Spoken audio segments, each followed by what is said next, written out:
Alive and kicking We are with some booty chicken. I don't know what that like is, but Frankenstein. We're alive. It's alive. it's Oh no.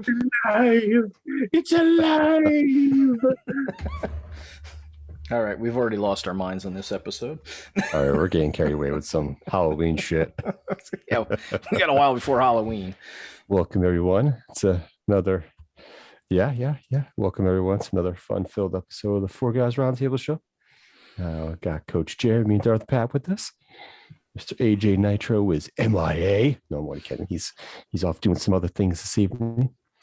So we're gonna move along without him, and you can rest in peace. No, I'm kidding. I mean, he went and Yes, said something joking. like he's on some secret mission, but yeah, we don't really believe that. Secret mission. I do have to say though, Joe, as I look at your mustache, it looks like your mustache is starting to grow into your lip, like you're going to be able to eat it soon. I'm a little worried about your mustache. I don't want you to become one of those weird guys that, as they chew, they're eating their facial hair too. Funny thing you mentioned that is that actually this. I guess he's saying trim it up a bit. Yeah, I know. I got you. The mustache isn't so much the issue; it's the beard that is the issue, because my hair is straight and it semi curls in the back when it gets long, but my beard, when it gets longer, it gets on my nerves. So now I trim it shorter. Mm-hmm. The hair curls up. So like sometimes I have a random hair that like curls up, and as I'm eating, the hair goes in the bottom of my lip, and I'm just like, what the fuck is this? Yeah. It's a beard hair. You got some, Yeah. got some curly ass hair. Funny. Yeah. No. Makes no sense. That's how it is. Straight hair on top, curly hair on the face. I don't get it. I don't understand. Well, they're at least they're not that curly that it looks like pubic hair on your face. It could be worse. That would be very devastating if that was the case, I would say. Yeah. Just a bit. Is that your face or is that your scrotum, sir? Where's all this hair coming from? It looks so curly. What were you doing? It's funny. I have to Were laugh. you playing with yourself and then eating your sandwich and your pubic hairs all over it now? Oh, God. It's completely derailed there, Pat. I have to laugh, though, because my son... Good night, everybody. My son goes, Daddy, you got to grow your beard out again. I was like, son, I don't grow a beard out. And he's like, well, you should grow it. I said, okay, I'll let it grow. But I said, I'm going to trim it just like when I cut my hair, I'll trim it up. And I said, we'll see if it gets thicker. And I already know, I could go 2 months down the road and it's not going to be any thicker. But to appease a 4-year-old, why not? Yeah, it is what it is. We do that sometimes. Just so for my birthday, my son and wife know that I do not like flamingos. I just don't like flamingos. They're not my thing. I don't want no Hawaiian shirt or shit or a pair of shorts that have flamingos on there. It's kind of a trend in the summertime, right? Okay. So what happens? Get my birthday presents and I'm opening up and I get this nice blue button-down shirt with fucking flamingos all over it. And I'm like, my son thinks it's hilarious. He's laughing. I'm like, oh, you got me a flamingo shirt. And he's just sitting there hysterically laughing, thinks it's hilarious. And my wife's like, are you even going to wear it? I'm like, yes, I'll wear it. I'll wear the shirt. He bought it for me. I'm not going to just not wear it. So funny story with the flamingo shirt. I'm like, you know what? I'm going to wear this shirt. So the other day I wore the shirt. So on my break, I went and drove down to GameStop. And I walked in there because there was a game I wanted. It was a used game, and I had a 30% off birthday thing, for GameStop. So I go in there and, I got the used game. And the guy goes, oh, I just noticed the flamingo shirt you're wearing. He's like, hold on. And I was like, okay. He goes in the back. He comes out with the same exact goddamn flamingo shirt that I'm wearing. And I'm like, he's like, oh, this is a quick. He goes, I was at the store today before I came into work and I saw this and I got the flamingo shirt. I'm like, well, buddy, I'm glad you like flamingos because I don't. And he looked at me as like, so I kind of told him, hey, my son bought this for my birthday. I'm just not going to wear it. So I'm wearing it today. He's like, I said, I'll wear it in the future, just, from time to time. He goes, oh, it's cool though. It's a cool shirt. I was like, okay. The crazy ass thing about that whole story is not the fact that you're wearing a flamingo shirt, which I would never wear a flamingo shirt myself, but the fact that the dude had to run in the back and show you that he had the same exact shirt. Like, you are freaking flamingo shirt buddies now. Like, dude, it's kindred spirits. We both like flamingo shirts. I mean, it was whatever. He was probably in his mid-20s, but it was just kind of fun. He's like, he had to go out and bring it back. I got the same shirt. And I'm like, cool, dude. I hate flamingos, but here's why I'm wearing it. You're marked for life now. I know. You've got the mark of the flamingo on you. I know. And that is what scares me. So what is going on with... So I can't see your live feed on Facebook right now because they got clicked on something. Oh, I got it up. I have it up just in case we have anybody that joins us and wants to chat. Whoa. Well, what? Nobody wants to hear about that. What? Nobody wants to hear about you getting it up. Oh, well.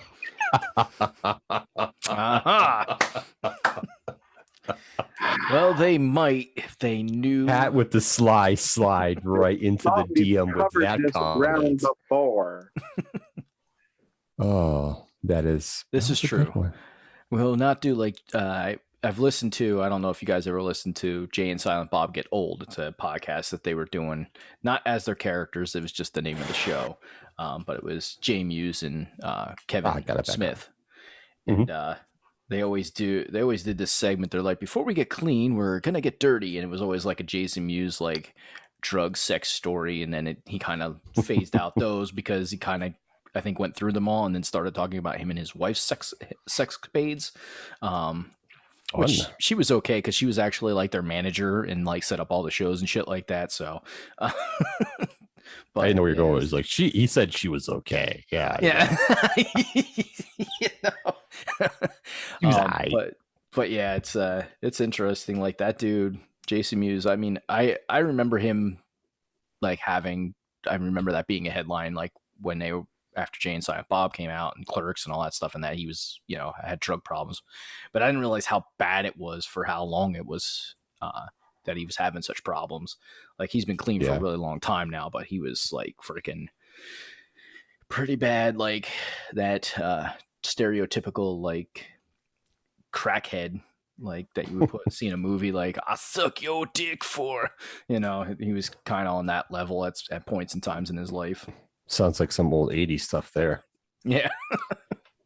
Definitely. But so how was everyone's week this past week? My week was interesting. I started training a new topic this week, and it's a pretty long class that I had this class for 4 weeks because of what they're learning. So there's a lot of intricate stuff from them to learn and a lot of different systems and stuff. So they get a lot of practice on how to, do their job. So that's one thing I'm not used to, is having a class for that long. Like normally it's like when I was doing training on a regular, it was like, maybe a week and a couple days. And that was it. Like, boom, you bang, get them in, get them out, get them on their phone. So, and these people don't do phone jobs, so it's much different. But then I am such like in my job, like I've got to be an expert, I got to know everything like that. That's just the way I function.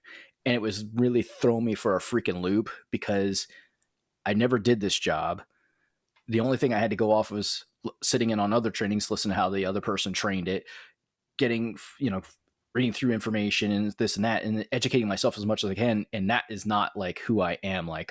So it was like my week was kind of really thrown off until about Friday when I kind of realized like, it's okay that I don't know everything. I have a person that's in there that is a coach that does this job on a regular. They can help, and it's okay to let them help because I'm not taking anything away from myself as a trainer. Like I had to kind of essentially get over myself, so to say, and just let be what it's going to be and use the knowledge that I have and the expertise that I have to, train these people and use my resource of my coach, and that's okay. So once I did that, then I kind of settled down and I was like, okay, this is actually going to be good. Still a long ass class, like have people in class for a month, but it's going to be good. So that's good. That's good. So Patrick, how was your week this past week, sir?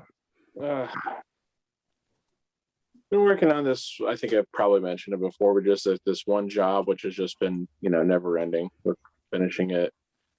I think it's both finally done and still not. So, because there was a couple components of it as I was like trying to finish it up this past week and did some work today too. Brought my computer home on a weekend in June, something that every accountant looks forward to doing.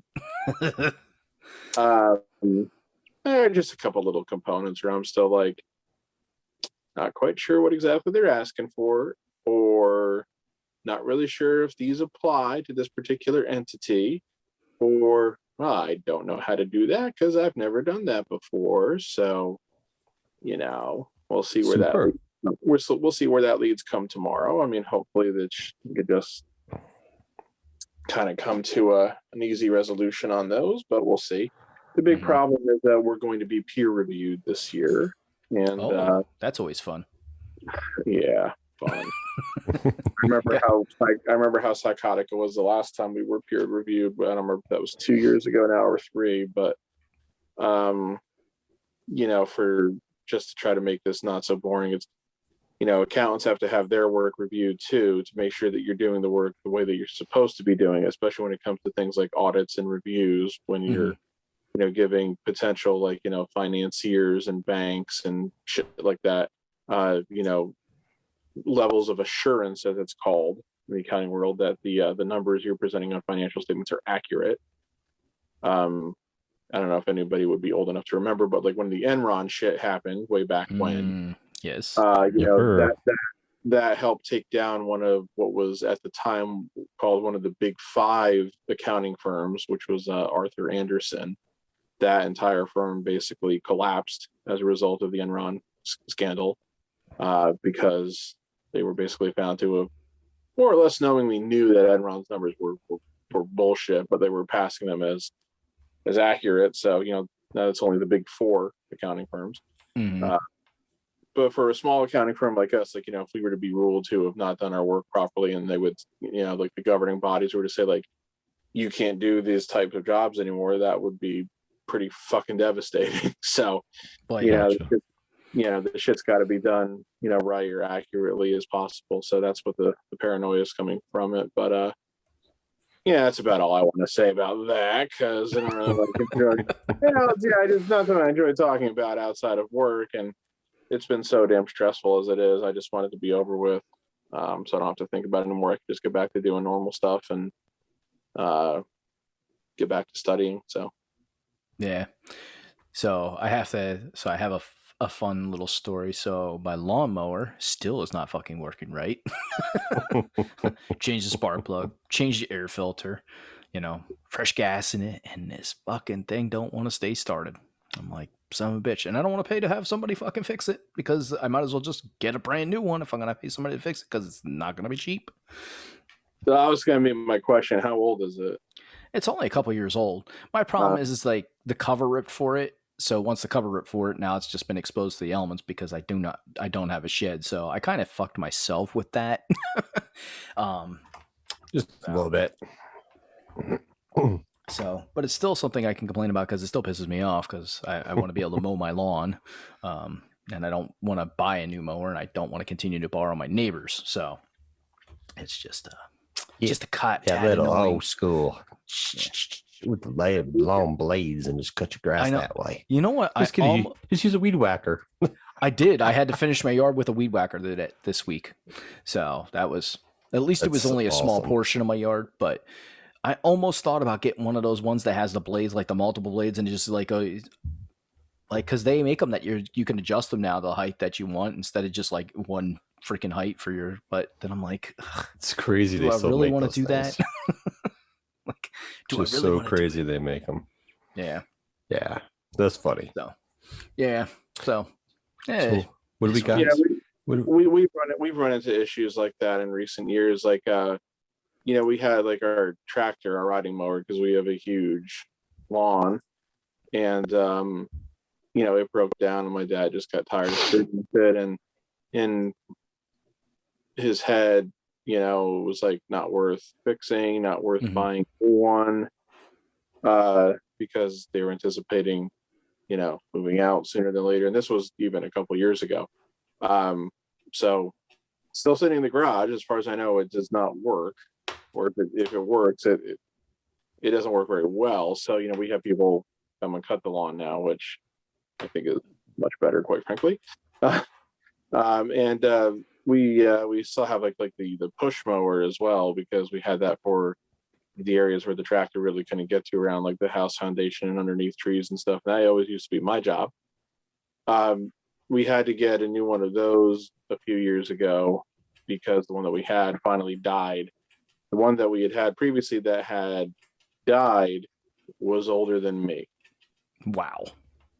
It lasted 30 some years. So Yeah. Jeez. That's Yeah, that was a so- well-built machine.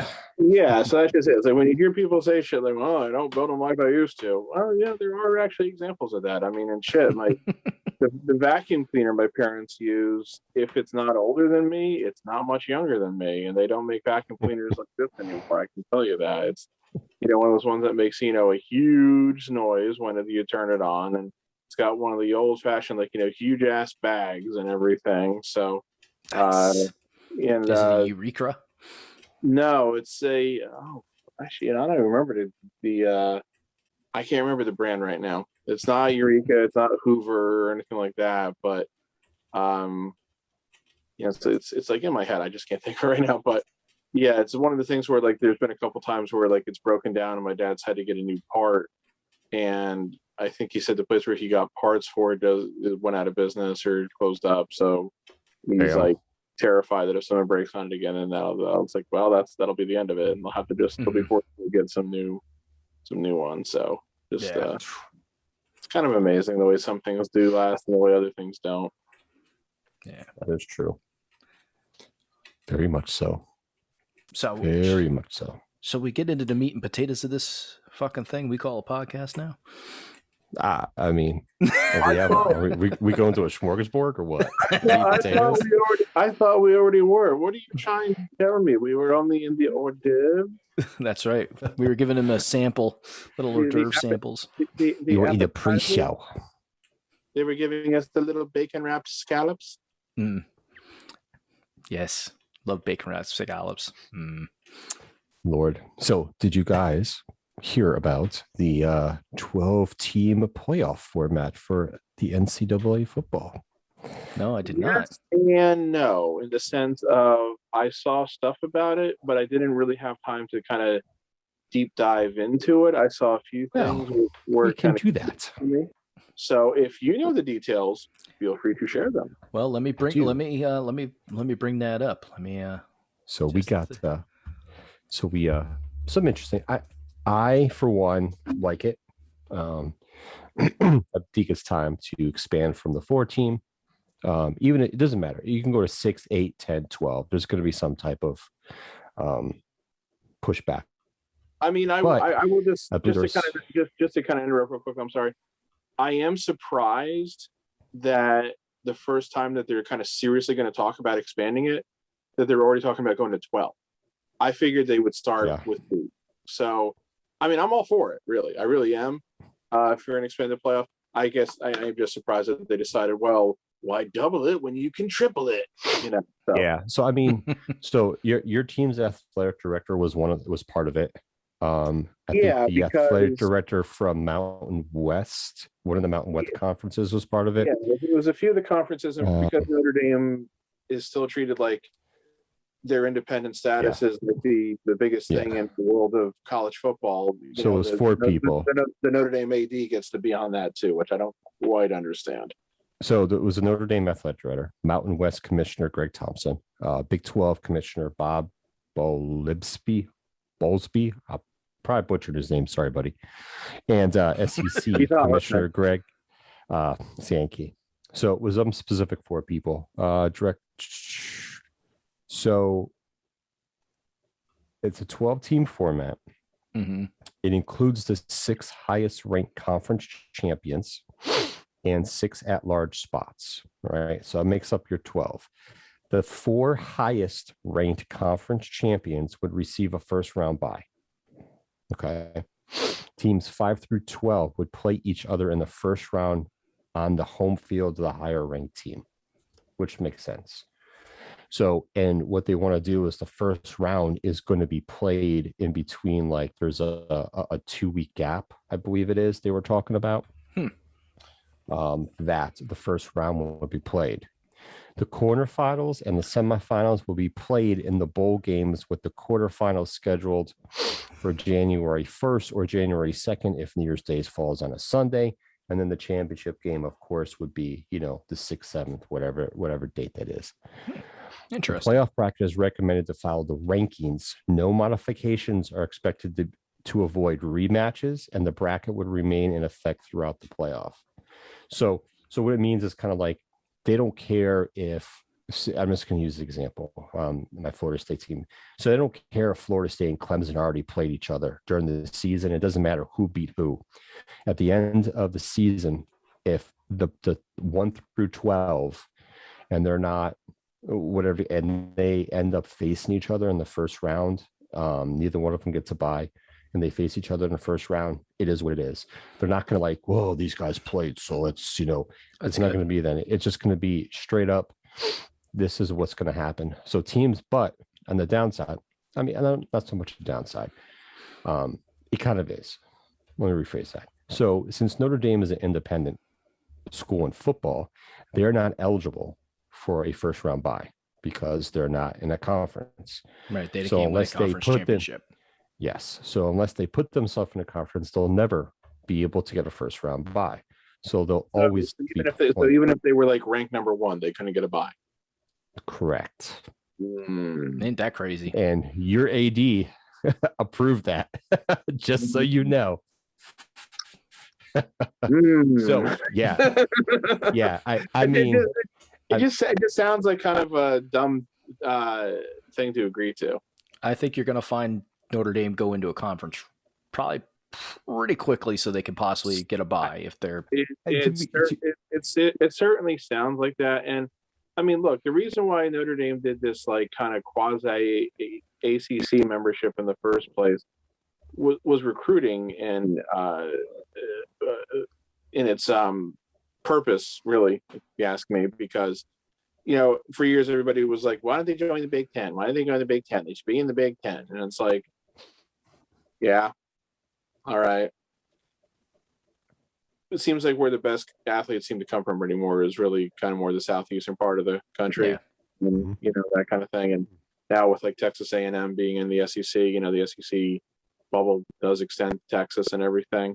And, Notre Dame, of course, they always claim, well, they're able to recruit nationally. That's why they always still play like Stanford and USC and all that other shit. But yeah, that's basically, I wouldn't be too surprised if they become a full-fledged ACC member sooner rather than later, then based upon that. I mean, all their other sports are in the ACC right now too. Right. That's why I'm saying I believe ACC membership, because obviously football is still the biggest sport and they're still independent, and yeah, I think they go to ACC. I think one of the things people always said was that they had their TV contract, which even if they go to the ACC, I don't really think that's going to have that big of effect on it. I mean. No. Actually, that's a good point as far as joining a conference. Will they have to wait until that TV contract runs out? I have to look to see when that runs through, but yeah, I don't really know. I mean, those are pretty big financial decisions. I mean, and let's not. Yeah. No, definitely. Let's not fool ourselves. This is, as Vince McMahon would say, all about the money. Oh yeah, college sports is all about the money. Are you freaking kidding me? I think they're worse than the NFL and the NBA and all that shit with the way they racketeer that shit.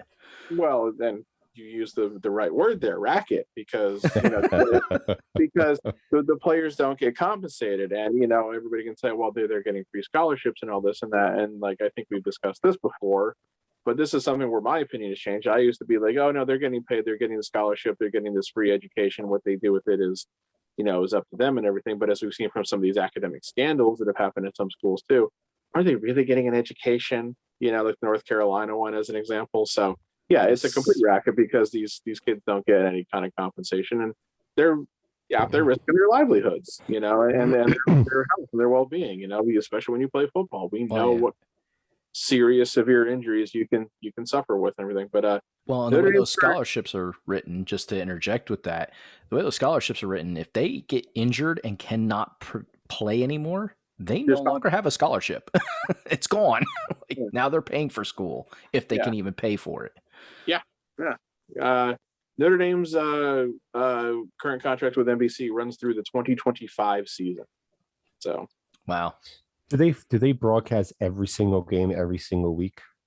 Oh, no, NBC only shows their home games.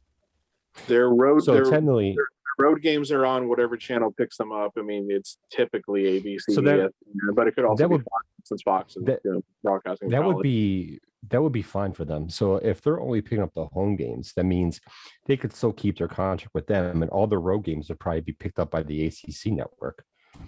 It could be. I mean, and yeah, the whole thing with that wouldn't be that would be a win-win. There wouldn't be. I see no.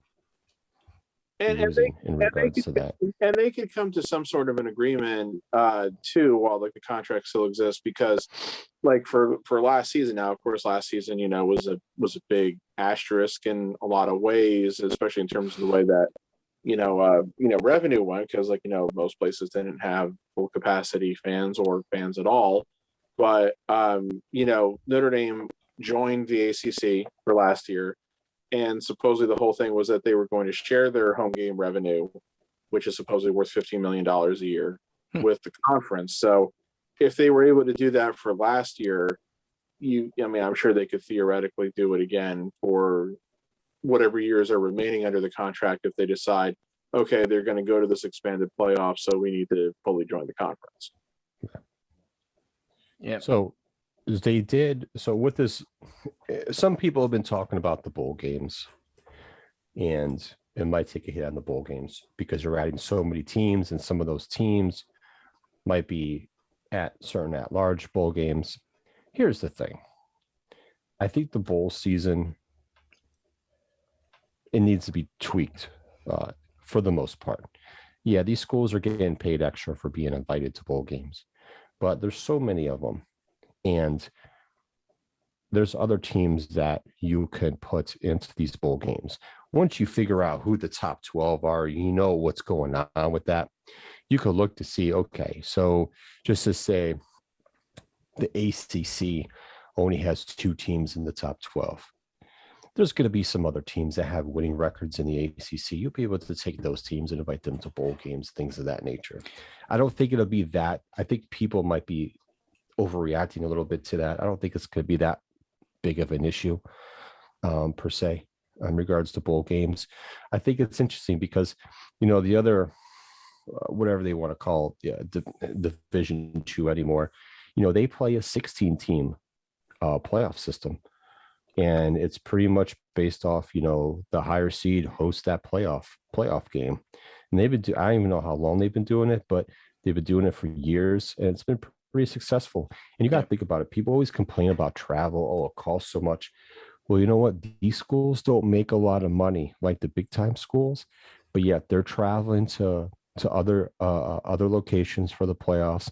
Their fans are traveling. So tell me how a school who makes probably a third of what you make can travel to other colleges and their fans come with and family come with. But you're going to tell me an SEC team or a Big Ten team that's cost too much money? That's cost effective. Like, how is a smaller school doing it when a big time school making all this fucking money is not able to do it? Which makes no sense to me. No. I think it's a lot of time it's just a cop out because a lot of people don't realize, or some people don't even know how the other like Division II or Division III. I'm just going to keep calling by old school because they keep changing name. I don't think people realize like how those they work per se. So I don't see it as that big of a deal impact on the bowl games, and I think it'll be good. I think it'll be something cool, something different. It needs to change. Well, and here's the thing with bowl games. One, there's a ton of them. Like there's just a ton of them, and you see, and this is no offense to any school that qualifies for a bowl game, but you see some of these teams like that qualify for these bowl games. One, some of them you're like, who the hell is this team? Like what the hell college is this? And then you look at their record and they're like 7-5 or 6-6, and you're like, why the hell is this team even in a bowl game? Like they're fucking shit. Like we're 5-7. You see a lot of those too. You should not be in a bowl game if you have a 500 record or below. Like you should not even qualify. There's so many teams in the Division I area that you have to have a winning record. 7-5, even in my opinion. Well, yeah, because they do 11, sometimes 12 games, depending on like the schools, right? It's usually 11. Yeah. But you should at least have a winning record. Like you can't like have a losing record or a 500 record and be in a bowl game. Not when there's that many schools, because there is an overabundance of Division I schools. And in basketball is even worse. Like there's more Division I basketball schools than there are football schools. Like it's just crazy. So they went through. Of course, they were going to do this. I wasn't able to get the full description on ESPN.com because it's on ESPN Plus, and I'm not subscribing to get the full content of this article. But one of the other websites I follow laid out from 2014 to last year, all 12 teams that would have made it in. And it's kind of interesting. So, like, for instance, last year, I'm going to go to last year because it was very interesting. So, of course, we had Darth Pat. What the hell was wrong with your face, man? What the hell were you doing? Biting on my lip. I was doing the Mick Foley. Oh, my lord. Uh-oh. Joe froze. Joe, no, come back. Mr. Freeze got him. Oh, just as a quick aside, I mean, teams with losing records don't qualify for bowl games. There was an exception made for this past season, for the 2020 season, and that was all COVID related, really for this reason or that reason. I don't even remember how many damn bowl games there are now. I mean, they use they have the so-called New Year's Six, which are the Cotton, Peach, Rose, Sugar, Fiesta, Orange. But then let's see, there was, other than those 6 and then the national championship game, there's 1, 2, 3, 4, 5, 6, 7, 8, 9, 10, 11, 12, 13, 14, 15, 16, 17, 18, 19 bowl games that were played last year. 19 other. But there were also 1, 2, 3, 4, 5, 6, 7, 8, 9, 10, 11, 12, 13, 14, 15, 16 bowl games that were supposed to be played. Oh my God. That were not for various reasons. Like they were either canceled ahead of time because of the pandemic. Right. Or they got canceled because like the team had to drop out because they had like a COVID outbreak. That is 35 bowl games. Well, actually 16 plus 19, 35. Well, technically it's 41 when you add in the New Year's Six. Oh, okay. Yeah. So you think about that. 41 times 2, 82. There's like 120. Yes, so every team gets a bowl game. That's just it. It does feel, unfortunately, a little bit too much like a participation trophy. Like, I mean, it used to be, it used to be, have a lot more meaning that if you qualified for a bowl game, that just that it meant something. So, yeah. Well, it all comes down, once again, just like anything, it all comes down to the almighty dollar, because every bowl game's getting televised somehow, and that television, gets the sponsor on, the Fiesta Bowl, the Tostitos Fiesta Bowl. Tostitos makes money off the, bowl game being hosted by them. They get a lot of television time because their freaking logos all over the field. The two teams that are playing get extra airtime. They get talked about. Ads get run for the school. It's a huge money making thing, and it's just so ridiculous at times.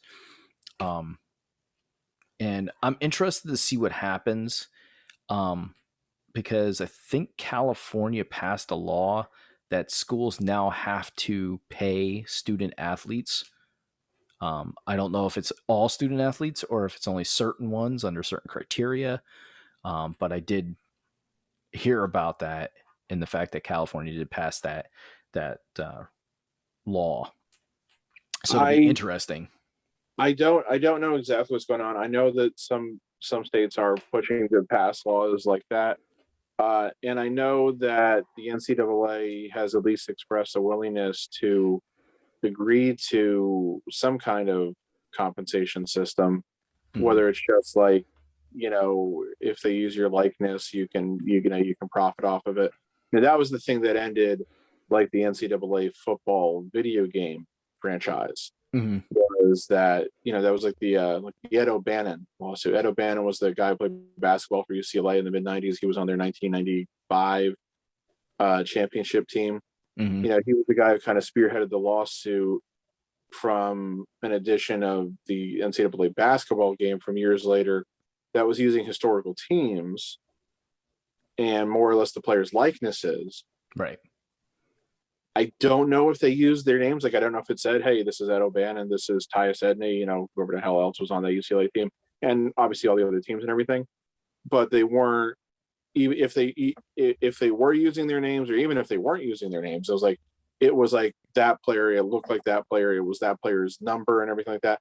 But those guys didn't get any kind of royalties or anything like that. Right. And I can tell you, because I played those games, it did not, the NCAA games never, basketball, football, never had names. It was always number 15 gets the ball, number 15 drives. But you could tell if you watched that sport, if you were like AJ's a big college basketball, college football guy.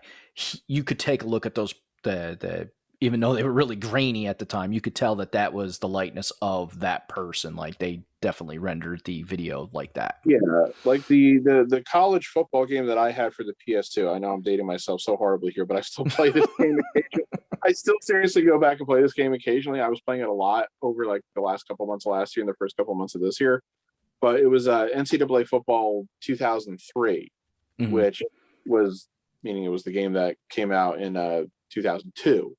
And it's when it had Joey Harrington on the cover, because, and that was the thing, is like, whenever you looked at the cover of the NCAA games, it was always a guy who had graduated prior year. So they weren't actually in that game.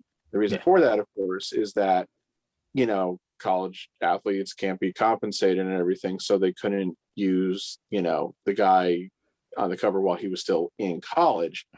But yeah, you go into the team, like the rosters are built upon the actual roster, but yeah, like you said, it doesn't have any name. So like in that game, for example, if you went to Ole Miss, there was a quarterback who wore number 10, who looked an awful lot like some guy named Manning. Yeah. But of course it just said QB number 10. Yeah. The quarterback drops back. It was those games were so funny because it would either say their number or their position. Well, what was great about it though too, it was like you could obviously edit that, and like there was always guys who would publish like the rosters, and say like these are all the guys on it. So if you were ambitious enough, I suppose, you could go through the game and start editing every team and naming every player. That could be tedious as shit. The only time I ever did that is when I was importing the draft classes into Madden. That's the only time I would worry about finding out who that guy was. Yeah. And luckily, it would say, it's like, this is quarterback number 10 from Mississippi. It's like, oh, okay, that's Eli Manning. It's like, oh, this is quarterback number, whatever the hell number it was he wore from Miami, Ohio. Oh, that's Ben Roethlisberger. Because those guys are still in college for that game. To show you how freaking old it is now. But the announcers at least the play-by-play guy, the color, because the announcers in that game it was Brad Nessler, Lee Corso, and Kirk Herbstreit. So Brad Nessler at least had done recordings for guys' names, like last names. Mm-hmm. And that was for like when you go forward in like the dynasty and like you'd be recruiting guys, because like the guys you recruit, the fictitious players obviously and everything, they would have names. So he recorded last names so that it would come off like that. So if it's a name that the game would reuse, and the game was kind of sneaky about this too, I think, in that they would make sure that eventually guys would show up as recruits who had shared last names with guys who were like the real people. Mm-hmm. So you go and name Eli Manning game, and then you're playing. Then he'll be like, Manning drops back to pass, because the game recognizes the word Manning. Yeah. In there. So it's like that was kind of sort of a way to get past it. Now, if you named a guy who had a name that they would never reuse, which I'm pretty sure Roethlisberger was one, and I also don't think all of Roethlisberger fit. I think there was a character limit. He's not going to say Roethlisberger, But yeah, it was like that whole lawsuit by Ed O'Bannon is what caused them to basically cancel the franchise, because they more or less realized, shit, there's no way we're going to be able to get away with not paying them royalties now when we're using them after the fact that they're out of college. So let's just cancel the whole series. That'll save us money.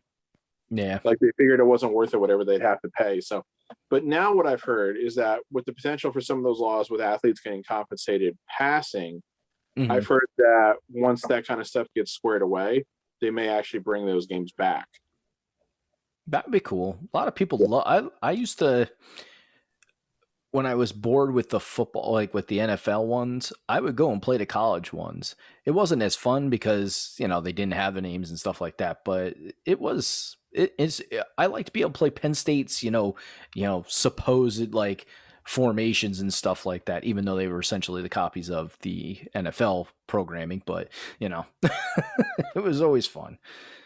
Because you could pretend you were like, oh man, I'm getting to play, as this quarterback, or getting to play as this running back that, never made the NFL because they weren't that good, but they were good players on the team that you were, you liked, so yeah, it was always cool. And evidently our good friend Theo has lost the internet. So, North Carolina's got that good internet down there.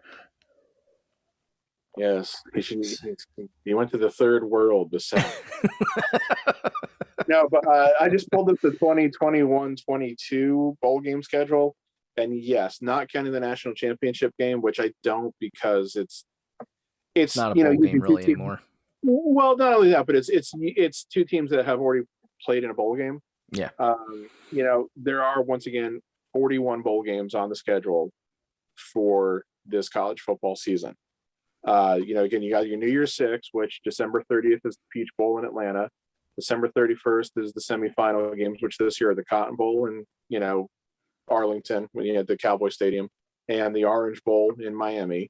Mm-hmm. And then January 1st, you got the Rose Bowl in Pasadena, as always, the Sugar Bowl in New Orleans, and the Fiesta Bowl in Glendale. And by the way, Tostitos is not the sponsor for the Fiesta Bowl anymore. I forgot about that. PlayStation is now. Oh.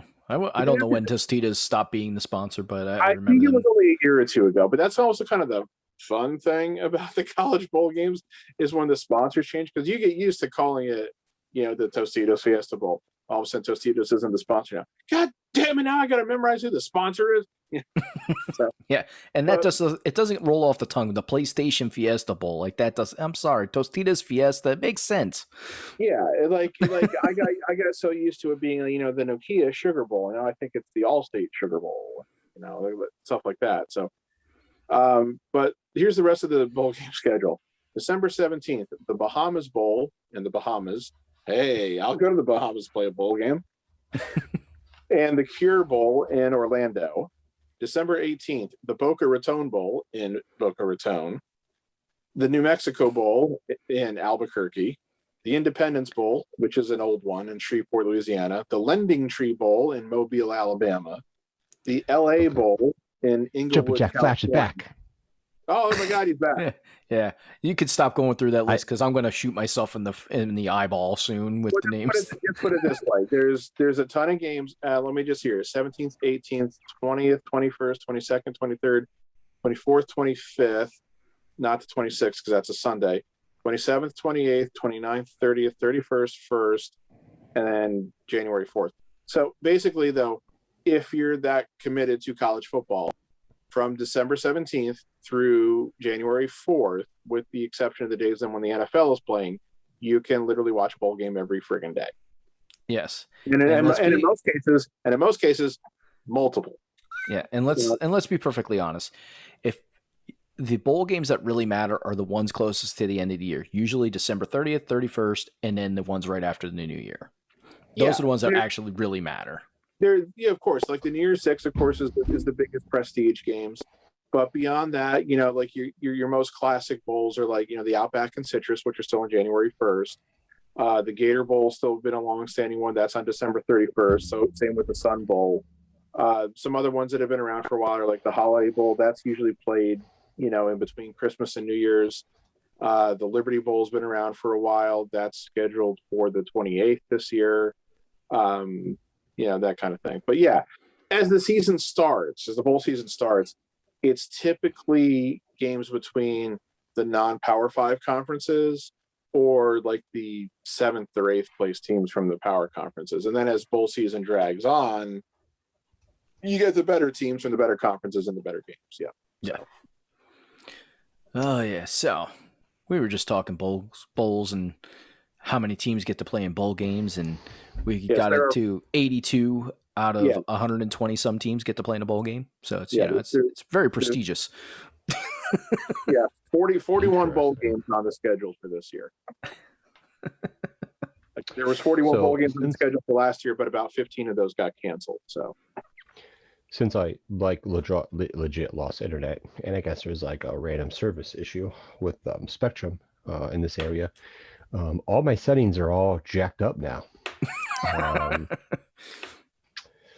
Yeah, my audio was messed up, and now I cannot. Like my video is like reverse. Oh, you got it mirrored. Nice. So it's not the way it's supposed to be. Your left is your right. Not, yeah, it's not like. I think you look the same to us. He does, but when he looks at it, he lifts his left hand and it's on his right side. Yeah. So it's all jacked up, and it won't let me go into settings now and change it. So fuck it, it is what it is. Lord. So, oh my god, it's like it's on the right side of my screen instead of the left. Yeah. I'm on the East Bank. I'm on the West Bank. So I gotta ask you. We're still live because I didn't know when I got kicked off if it would have screwed up Facebook, but I guess we're good. So AJ's not here to join in this, and he wouldn't have anything to say either because this is a cartoon, and we know he does not watch cartoons. So nope. This is a good conversation to have since he is not present today. And how are you guys liking the Bad Batch? I gotta awesome. be 100%. Oh no! Oh, here we go. I have not yet watched it. Oh, so sad. I feel sad for you. I just keep forgetting. And the funny thing is, last Saturday, I was over at my sister's house, and my nephews are 4 and 2.5, and my brother-in-law made reference to it to my 4-year-old nephew, saying something about do you want to watch the new Bad Batch episode? We haven't watched it yet. And I just went, I keep forgetting to watch it. And I asked my 4-year-old nephew, "Is it good? Do you like it?" And of course, my 4-year-old nephew just when he's asked a question, usually get one of 2 one-word answers. Yeah, no. Exactly. His answer was, "Yeah." So I got a very enthusiastic sounding, "Yeah." Yeah, no, it's I'm enjoying it so far. It is very different than the other Star Wars cartoons that they put out. It's very different because like these guys, there's no Jedi, so there's not really any of that, and it's right after Order 66 happens, and so Or it's right when it happens. oh pretty yeah, much. right when it happens, yeah. Yeah, that's the first episode is when Order 66 happens. And so you see it from that point of view, like how they were altered. And I'm not really giving anything away, how they were altered, and see how this whole thing goes down with them and the Order 66 and stuff like that. So it's really cool. I don't know how many seasons they're planning on doing of this, but and I haven't seen the most recent episode this week that was released, but I'm enjoying it so far. I mean, I would expect a couple. They probably have plans for at least a couple seasons, but they do have a tendency, especially with the animated shows, to just kind of cancel them when you don't expect it. Like when they first canceled Clone Wars, I was devastated. Yeah, and I don't think that they, like, when I say they, I mean the makers of the show in this case, were expecting it. Because they hadn't really wrapped everything up. But they had like that so-called like Lost Mission set that was released then, and then they did get to properly finish it then since Disney Plus. And even Rebels canceled after I think the 4th season. And I remember when I first heard that they were ending it after 4 seasons, I was like, I think this could have gone on for a season or two. So it could have. I think let's just theoretically say, let's expect 4 seasons. But who the hell knows? Because it's really hard to say, because I know they just ended. This isn't Star Wars, but they just ended the DuckTales revival. I think going after 3 seasons. But I also believe they did more. I also believe they did more episodes per season than what most Disney Plus stuff has been. So who the hell knows? It's like as long as it gets views that they can track and everything. And it's, I would say, also being generally well received by critics and fans. They'll probably keep it going until they sense that like the story's been told. So, yeah, I mean, the first episode was what, like an hour and 16-ish minutes or something. Yeah, it was a little bit longer episode. Yeah, I was surprised by that, but it was good. So yeah, the first one, Pat's like a little over an hour long, hour 15, hour 16 minutes, and the rest of them are like movie. 25, 30. Yeah, 25, 30 minutes and stuff. But there's interesting stuff. Like there's like the last couple episodes, there's reference to the last season of Clone Wars. Yes, and I love that episode. The last episode that I saw, episode 5, I think it was. Those the two characters that you get. I'm like, oh shit, they're from Clone Wars. I'm like, that's awesome. Yeah, yeah. So it is cool. So you get reference to the to a couple characters from Clone Wars, honestly, and then you get reference to first episode. Some people didn't catch it, some people did. You get a reference to Rebels in regards to episode 1. You get references to the movies.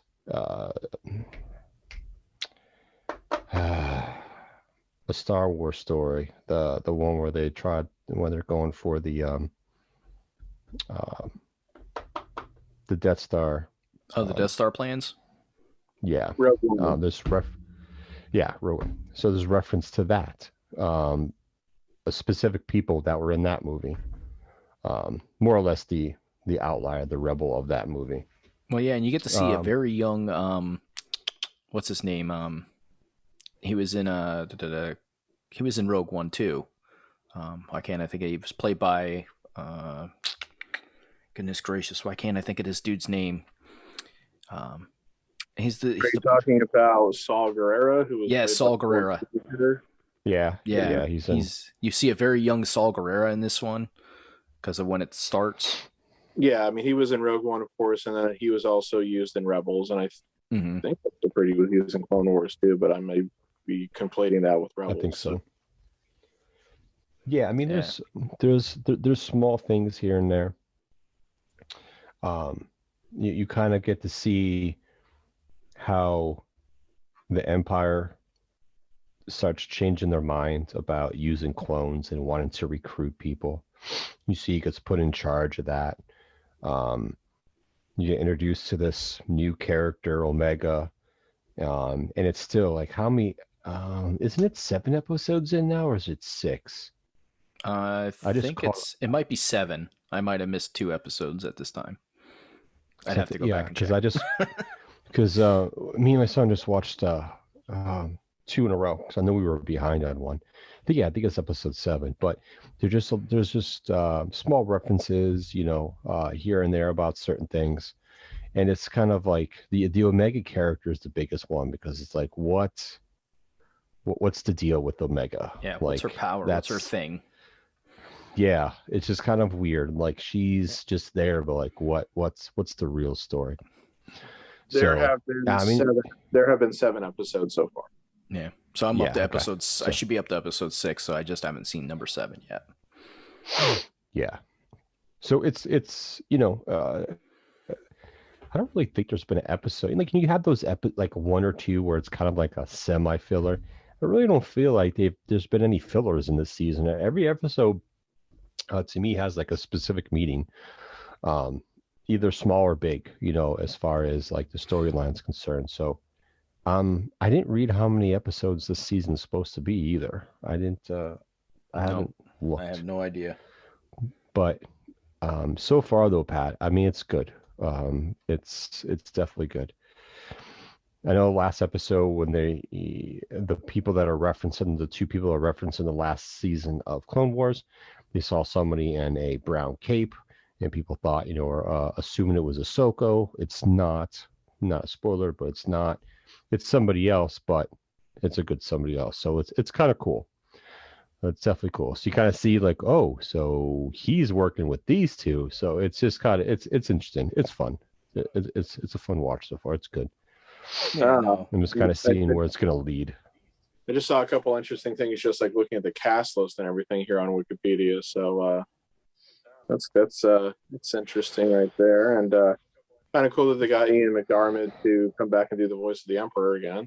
So yeah, I hope he's I sometimes wonder about Ian McDiarmid. I mean, he's a guy who's a stage actor primarily, and in England and everything, and he's done a lot of other kind of, I guess you could say like prestige dramas and Shakespeare and stuff like that. And I just always kind of wonder, are you okay with the fact that the only thing people are ever going to probably remember you for is being the Emperor? Because he did it obviously for the first time in Return of the Jedi, and then of course he came back for the prequels, but he's done a lot of voiceover stuff for it too. So it's like, I don't mean that in like an offensive way, certainly, but it's like, I mean, think about it. You come right down to it. I mean, that's what people are going to remember you for. So because you played a pretty memorable character. So yeah. And Star Wars is so big that it's unless you're a theater buff, you probably haven't ever seen him in the theater,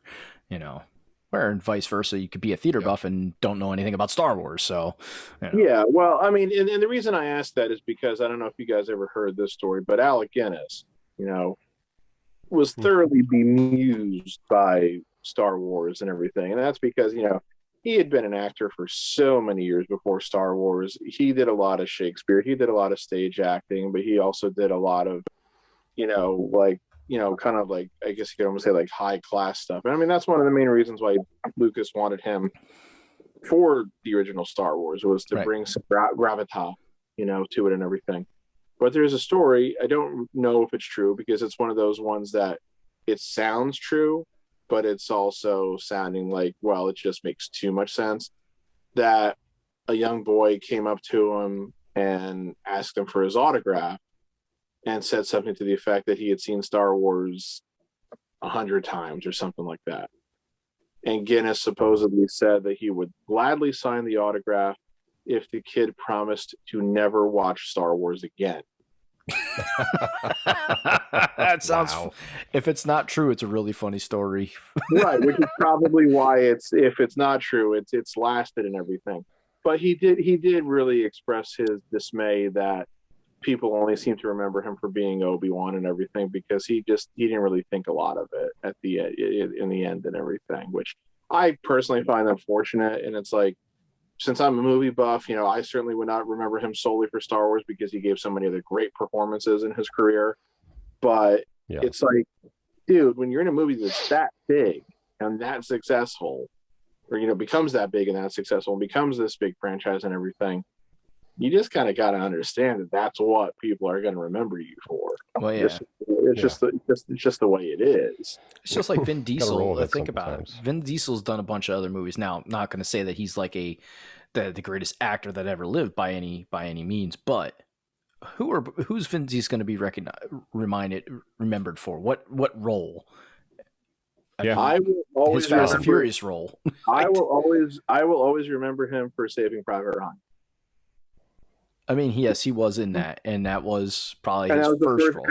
that was the first thing I ever saw him in. That's why I remember him for that. And also because, I've never seen a Fast and the Furious movie. But true, I can understand that. But you're exactly right.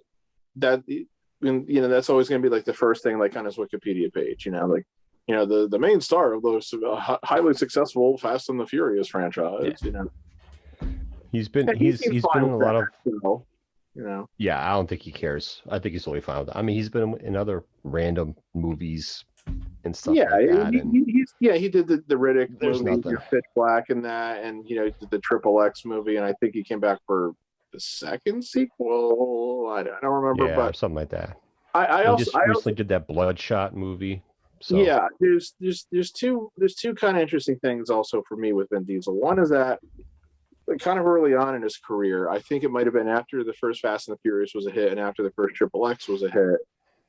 Like, it was probably Entertainment Weekly, because I subscribed to that magazine for a long time back then, was talking about like where his career was going to go for here. And they had like a quote that came from Diesel himself where he was like, I'm just making the most of the very limited talent that I have. And I guess he was saying it in a self-deprecating way. Mm-hmm. But I think there was also kind of saying like, oh, look, this guy's, acutely aware that he probably doesn't have like the greatest range as an actor, and that he's never going to be regarded as like, a great actor in this and that. So he's saying, hey, this is the way I'm going to path out my career. But there was another movie he did at least 10 years ago now. I don't remember exactly what it was called. Find Me Guilty. Yeah, doesn't he have hair in that one? Yeah, And it's very bad. I'm assuming it was a wig, but I hope so. As far as I know, that was based on a true story. It was based on a big mob trial where he was one of many mobsters who was on trial at the same time for mob shit. But Give like a candy bar to the wrong kid. Right. Well, I don't remember exactly what, but like I know. I'm just... it was directed by Sidney Lumet, who was a truly great director. Like, he did 12 Angry Men and Network and so many other great movies. But like, I remember they used when Sidney Lumet was being honored, I think at the Academy Awards one year, they were showing clips of movies from throughout his career, and they showed a clip from that movie, and it was like Diesel's character, even though he was a mobster, he was like representing himself. So he's like, questioning the witnesses. And they showed a scene where he's like shouting, like yelling at like whoever it was that he was interrogating. And I remember people started like laughing and everything. And I was like, that seems kind of unfair. And when I went and watched the movie, I remember I was like, that was a really tension-filled, pretty great scene. Mm-hmm. And I remember Diesel being really good in that movie. So it's like, I think he definitely can act. It's just he's going to do what works for him, and everything. Well, that movie wasn't some big box office success anyway. It never would be, but Well, yeah, and he's been labeled as the "you are an action star, deal with it." Like, that's the main roles that he's going to get, and that's what the Bloodshot movie was too. That was a action movie. Well, I'll say this for him though too. Based off a comic book per se, yeah. He's lasted longer than Jean-Claude Van Damme did. Oh yeah. Or Steven Seagal did. Mm-hmm. Or a couple others who I just can't think of right now. It's like the only other guys who I think were ever primarily thought of as like action movie stars who have really been able to do it longer than Vin Diesel are probably Arnold and Stallone. Yeah. Well, Stallone makes a lot of he writes and acts and directs a lot of his own movies. Well, Well, right, and Yeah. Stallone didn't really start off as being, I considered, as purely an action movie star, because I mean his first big movie was Rocky. Yeah. You know, he had been in some other things before, but Rocky, of course, is what made him a star. We wouldn't really call Rocky an action movie, but you know that's where he found his niche as like the '80s and '90s went on, and of course Arnold and Stallone have had their dry spells where like their movies flopped more than hit. I don't think Diesel has had so many issues. It seems like most of his movies become hits, so good for him. Yeah. Not every actor can have that sustained run of success. I mean, eventually the movie going public gets tired of you. I mean, it's always cyclical. It's just you might have a period of 10 to 15 years where you're one of the top stars, but then eventually, no, I don't want to see that Robin Williams comedy anymore, or I'm not interested in what Kevin Costner's doing now, or Will Smith seems like he's pretty passe now, that kind of thing. It's like, if you look at, and there's websites where you can find this kind of stuff. If you look at like on a year by year basis, like who were like the top grossing actors and everything, you'll see the same names for a period of like about that long. And then all of a sudden they just drop off, and usually they do not come back. Some of them do, but most of them don't. So, yeah. I mean, I'm just looking at his list of movies. Interesting. I mean, Saving Private Ryan. He was the voice in The Iron Giant. Yep. Mhm. Yep. Chronicles of Riddick, Boiler Room, Pitch Black, Fast and the Furious, Knock Around Guys, Triple X, A Man Apart. I don't remember him in that movie. Never saw that movie. I haven't seen that. Chronicles of Riddick, Escape from the Butcher. Oh, that's for the video game. Another Chronicles of Riddick, Dark Fury, The Pacifier. I think was a Oh yeah, that was comedy. his Mr. Nanny movie. Yeah. Find Me Guilty. I mean, Fast and the Furious Tokyo Drift. He's in the cutscene, but it is what it is. That doesn't count. Fast Not my and Furious. More Chronicles of Riddick video game short. Fast. It just basically everything in here is like the Fast and the Furious, and like voiceovers for like the Chronicles of Riddick for like video game shorts and some shorts and things of that nature. Oh, and he plays Groot, Yes. Guardians of the Galaxy. But I mean, He says one word the entire time. I don't understand why they had an actor play Groot's voice. I never understood it. He just does the voiceover for that, right? He doesn't do like motion capture for it or anything. No, like that? it's just voice. No. Complete voice. Yeah. Because it's just some of those characters who end up being like completely CGI that they do the motion capture for. It seems like some people it is the guy who's doing the voiceover who does the motion capture, and other times it's not. I guess it depends upon how big of an actor you are, So Yeah.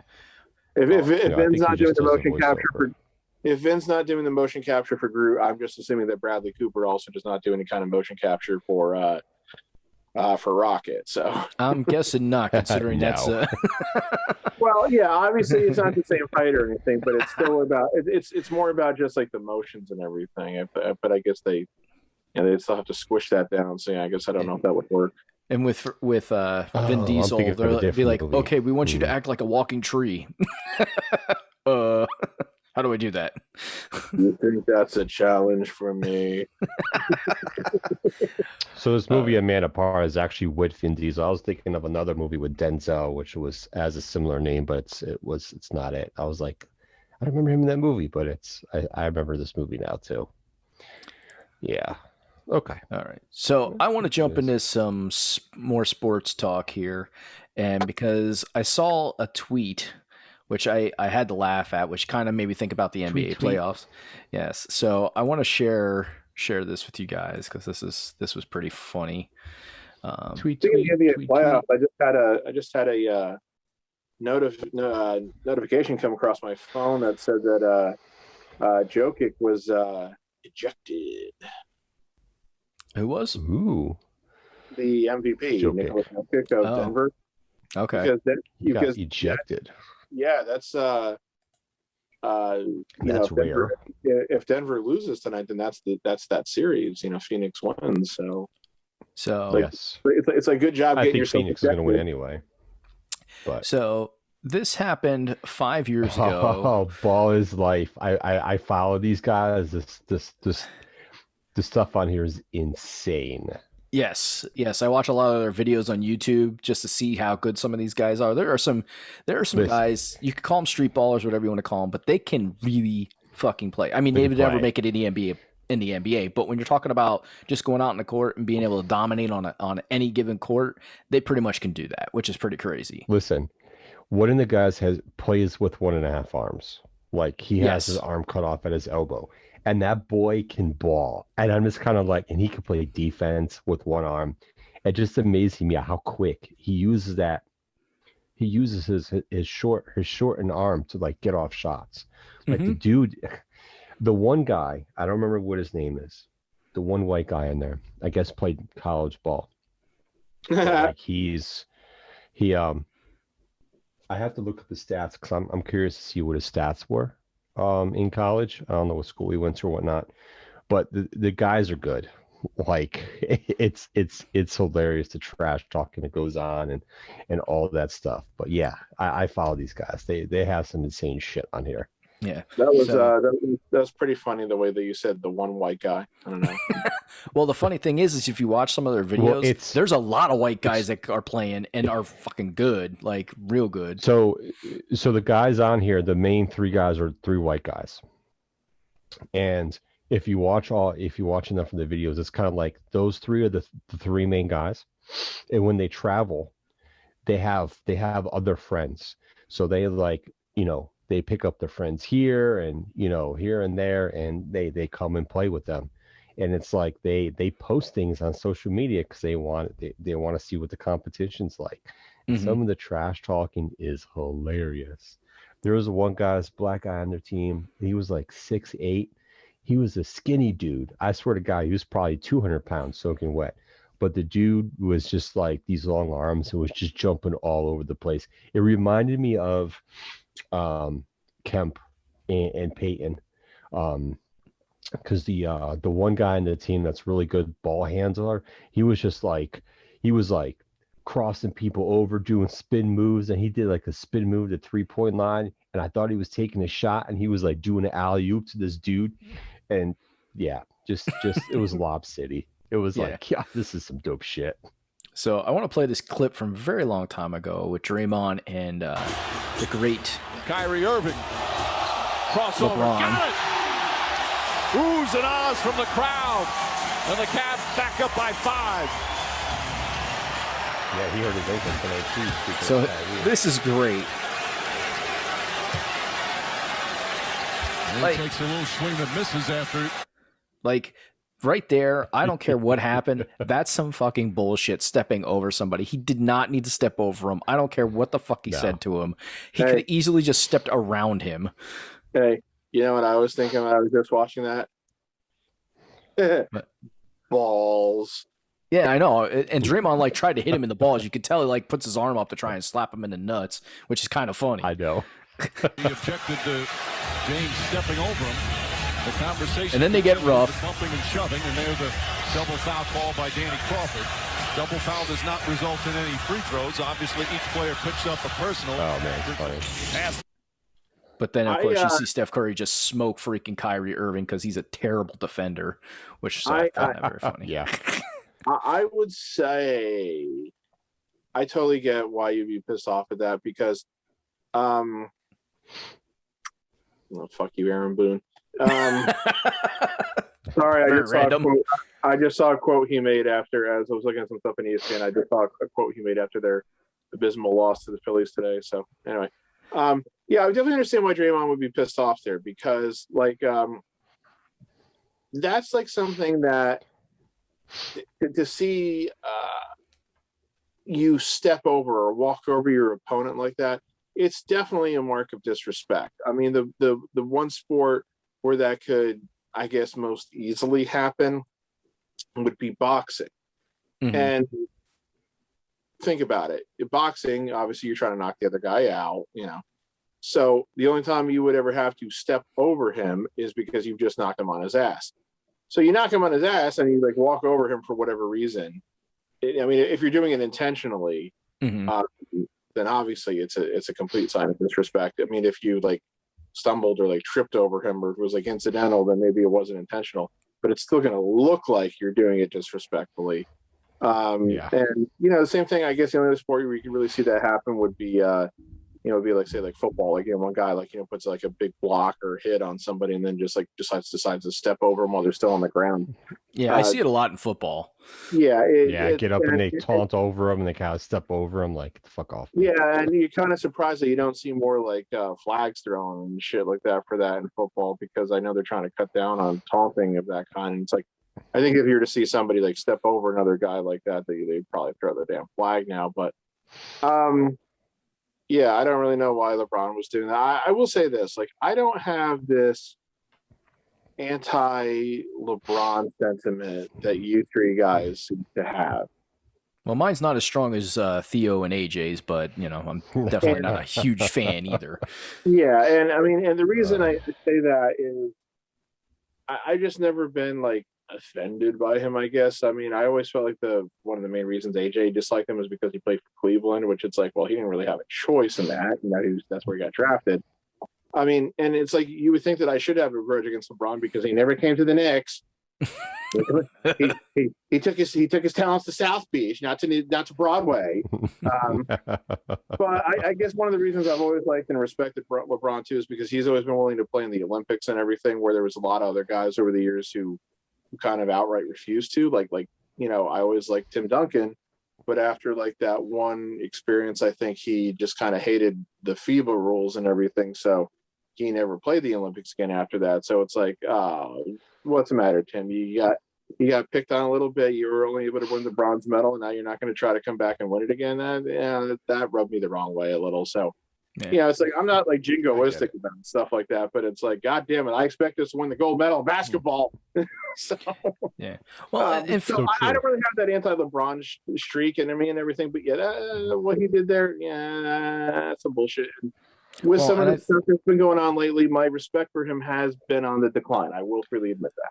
Well, and I think if I remember that series better than what I think I do, I'm pretty sure Draymond Green was guarding him the entire series. And Draymond Green, not that he shut LeBron down, because you're not really going to shut LeBron down, but I think he did a pretty damn good, because Draymond Green's a pretty damn good defender, but he did a good job of holding LeBron at bay for the most part. It wasn't like LeBron was going off for 40 a game or anything like that, or anything crazy. And I think that drives LeBron nuts when people can guard him and like semi shut him down to a point. And because he thinks thinks very highly of himself, in which there's nothing wrong with thinking highly of yourself, but you got to give respect where respect is needed. And if somebody's guarding you that well, you got to give it to him and find a way to rise above it. Like you got to find a way to outdo him, and that's the one thing that, and I hate to make this comparison, but that's the one thing that Jordan did a lot. Now, he didn't do that with every defender that he played. There was like one or two people that always had his number no matter what, but that's one thing Jordan always prided himself on too, was, learning how to outplay the guy that was outplaying him at that time. Yeah. Like Gerald Wilkins, he was always regarded as a Jordan buster, especially when he was with the Knicks. So, there was a couple guys who like had that reputation. Yeah. So I had to put the brackets up here. And speaking of the Denver Nuggets, they're playing tonight on Game 4 and probably are going to lose that game and get swept. Yeah, it looks like Phoenix is up by 9 with a minute to go. So so it's a very good chance that it's going to be a sweep. Phoenix is freaking good. Phoenix is good. They are. The Bucks, though, they were down 2-0, and that series is tied at 2. I see. Yeah, so I mean that series is interesting just because. Well, yeah, Kyrie got Harden's hurt. Down with I see that Kyrie got hurt. Obviously, there was the whole Harden thing too, right? Yeah. Yeah, Harden has a hamstring injury. Kyrie went for a shot in the paint and came down and stepped on Giannis's foot and rolled his ankle. Don't know how bad it is. It's just very interesting, though, as I was watching that game today, that you have a guy, and I know he's not the same guy. Like, I get it. Mm-hmm. But when you're asking, it seemed like KD was forcing stuff, and they were playing him tough. They were double teaming him. Joe Harris was very sporadic today. I mean, didn't have his best game, but he needed to help a little bit more. And the one person I kind of really caught me off guard is, I don't know if he was injured. They didn't say he was, but Blake Griffin played the first half, and then second half was like he disappeared. Like he was just sitting on the bench. And I'm like, here's a guy who's like a former All-Star. Like, why do you not have him in the game? He's a good defender still. Mm-hmm. He could have helped out in multiple ways. That game definitely got out of hand because they weren't defending properly. They were just getting killed by multiple things, but they were just defending very hard, very badly. They weren't getting over in time. They were double coverage, and the switches were horrible. But it's just weird because it was like 4 minutes in, 40 some seconds left in the game, and Steve Nash was about to take the whole bench and put him in. I'm like, holy shit! I mean, there's still time. And then there was like an and one, which got it down to like 14 points, and then I think they came down and they missed a basket. And Milwaukee scored again, and then they just called a timeout and just put the bench in. And I was like, wow, that's really, really quick to be, Right. Packing it in as far as the game. This is the playoffs. Like, yeah, you're gonna lose. You can go back to your home court because you've been playing the last two in Milwaukee, but I just don't see the mentality in that anymore. Oh, all right, there's like almost 5 minutes. We're gonna lose. Let's just pack it in and get ourselves together for next game. Like, what? I see too much of that anymore. I guess that irks me when I watch the NBA anymore. I don't know. Just not used to that. Not when I coached or the basketball I used to watch. Not even college. They don't even do that in college. They don't pack it in like that. It just irks me.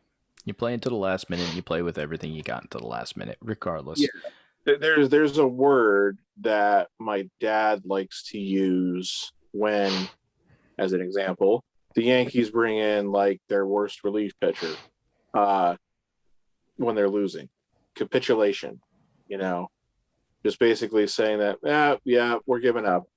You will. We'll go through the motions for the rest of the game, but we pretty much backed it in. That's like, we're content on losing this game. It's all right. Yeah. It's like, really? And in baseball, I will say this, in baseball, as long as it's not a playoff game, I kind of makes sense to a point because there's so many games. One game is not going to make a big deal, but still it kind of sets a tone as an overall tone for the season of, okay, if we're losing that bad, we're just going to say, fuck it. It doesn't matter, which is stupid. But I'm excited to see. It's like anything can happen, but in most cases, it's like, if you're losing by 7 runs in the 6th inning, you can. The chances of coming back are small. Yeah. So I'm excited for the Sixers game tomorrow. I don't know if I'll get a chance to watch it or find a way to watch it, but I got a little worried. I'm not going to lie. Game 1, when the Sixers lost 128 to 124, I was like, this game was the no defense game. But then they came back. They rallied. They've beaten the Hawks by, I think, double digits both the last 2 games, or almost double digits the last 2 games, and just kind of really showed what they're about.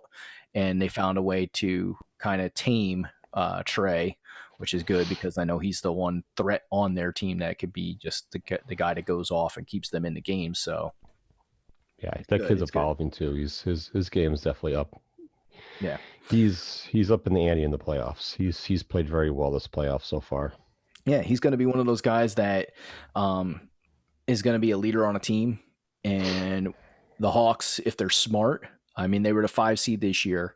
If they're smart, they'll start bringing talent in to play with him, and not just be like, okay, you're around him. Yeah, and not just be like, okay, he's our star, and here's a bunch of jokes to play with him, and we hope that he can just carry him. No, you got to bring other guys that can play. They don't have to be as good as Trey, but they got to be good teammates, good role players that can play the game and support him, not just, okay, you go do everything. You see that a lot in the NBA on some of these franchises that are just, one star and then everybody else sucks it. So Oh yeah. We'll see what Atlanta does. Hopefully they do the right thing. Because I would like to see the East start to be stronger in the playoffs and like give the West a real run for their money. And that could happen this year. We'll see what Phoenix is like, see if they go past the next round. Because, I mean, if they got to play Utah, it could be, Utah and Phoenix could be a hell of a series, and it could go 7 games. Who knows? Because Utah's really, really freaking good too. I thought we were talking you got about 2 basketball. superstars. What's that, Darth Pat? I thought we were talking about basketball. Where? What? Wait, well, why'd you say suck it?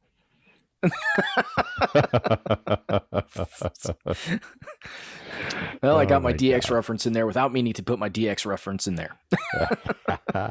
Okay, I don't want to hear about you putting your references in something, all right? Wow. Come to your house and give you something, sir. Okay, I don't want to hear about that, and that's you've just given me reasons to call the cops. Okay, yes. Better lock your doors, homie. Shoot, I can't call the cops. I'm on my phone right now. Damn it! I'll have to go get the home phone.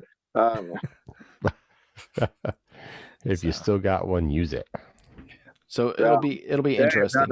Down to my last 2.5 weeks of having a home phone. So I've got to say one thing, going back to our wonderful Stephen A. Smith character. He evidently is quoted as saying, this is the who's their star right now in Utah? Donovan Mitchell. Yeah, evidently Mitchell is the greatest player to ever play for Utah, he said. Ever. Oh, whoa, slow down. Slow down. I don't care about Stephen A. Smith. I really don't. I really don't care about much sports punditry anymore. I just find that I don't really have the time for it. I just don't care.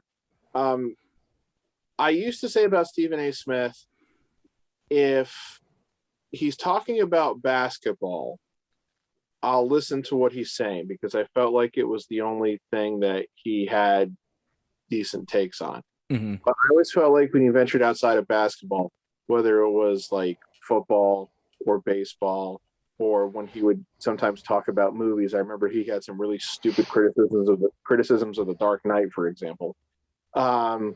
I always remember saying to myself, so yeah, if he's talking about basketball, I'll listen to him. If he's talking about anything else, I'm not going to listen to him. So I like when he makes fun of his own team, the Cowboys. I think it's hilarious.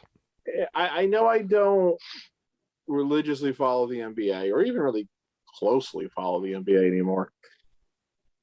But I don't even know who the fuck Donovan Mitchell is. So to say that he's the greatest player to ever play for a franchise, it means one of two things. The franchise sucks and has never had any truly great players, or the guy saying it is completely full of shit. And considering this is Utah we're talking about, yes, I know they've never won the NBA title, but they had 2 pretty really, really, really, really, really good players for a really, really, really, really long time. So we know he's completely full of shit. That's why I read that and I was like, hyping this kid up a little bit too soon. Yeah, I mean, he's good. Don't get me wrong. I like Donovan Mitchell. He's one of the good kids. He's a good player, but pump the brakes. But I mean, see, and here's my biggest issue with sports media. Hence why that I have an issue with LeBron per se in regards to this. And I think he's bought into this and he's looking for self-gloating, whatever terminology you want to use. It's like the media jumps on stuff too soon and anoints people at a certain status too soon. And then shit gets blown out of proportion. And the next thing you know, he's going to have like, I don't know, Donovan Mitchell, the emperor of the NBA. I don't know, just some crazy ass shit. Emperor, I like it. But I'm saying it's just some kind of nickname that's just gonna take off. And it's kind of like people. These kids have only played 3, 4, not even 5 years yet. Yeah, it's like slow down. But it's like, this would be like calling Derrick Rose the greatest ever Bull after the year he won the MVP. You know? Yeah. It's like, yes, he's great right now, and unfortunately, of course, Rose's career got derailed in a lot of ways. Yeah. But it's like, hello. And that's probably not a fair comparison because they're saying we're trying to compare something to Michael Jordan, and I don't even think Stephen A. Smith would have ever said that. I don't think anybody would have ever said that. But I mean, that's kind of like the parallel. I mean, it's like a guy's had a couple of great seasons. Oh, he's the best player for this team, even though this team had this superstar who was there 15 years and went to the Hall of Fame and won multiple championships. Whatever the hell like the other guy's resume is. So. Yeah, it was that's why when I read that, I was like, this is some funny ass shit. Like Stephen A. Smith, in my opinion, lately has just been talking out his butt. Like, I don't know if he must believe his own hype on how smart he is or something. I don't know, but he's like, but some of his stuff just don't make any sense right now. I'm starting to wonder if he's gotten like some kind of a mandate from like management, or if he's just decided on his own that he's doing it. Like, okay, I'm going to go out there on the air today and I'm just going to make the most outrageous claim that I possibly can. Why? So that people are talking about me. I know it's not true, and I don't care if it's true, but I just want people to talk about me. I think Colin Cowherd does that. I think that's one of the reasons he says some of the crazy ass shit that he does. There's a lot of sports talk radio personalities and sports pundits who do that. There's a lot of political talk radio and hosts and pundits who do that shit. It's like they honestly don't really care if what they're saying, and obviously this happens in politics, but they don't really care if what they're saying is the truth, so long as it gets them attention and it makes them money. Yeah, that one kind of being the bigger of the two reasons. See, we actually care what we say here. We like to try and sound like we know what we're talking about, even sometimes we don't really know. And it drives me crazy because there's a lot of times I agree with Stephen A. And there's just times lately where I'm just kind of like, bro, dude, just like I don't know. I don't know what his agenda is per se. No, and then Colin Cowherd, he's another one. He's that dude. I just every time I turn him on, it's just always something. I'm just like, he reminds me of the Jim Cornette of sports. We'll see what we should be doing here. To an extent, not like full fledged, but in certain aspects. That's my analogy. There's one difference though. If Cornette's saying it, trust me, he believes it. Okay, you can disagree with him, but if he's saying it, he believes it. You can take that to the bank. Cowherd, I don't know, but like I haven't paid attention to Cowherd since he left ESPN for Fox.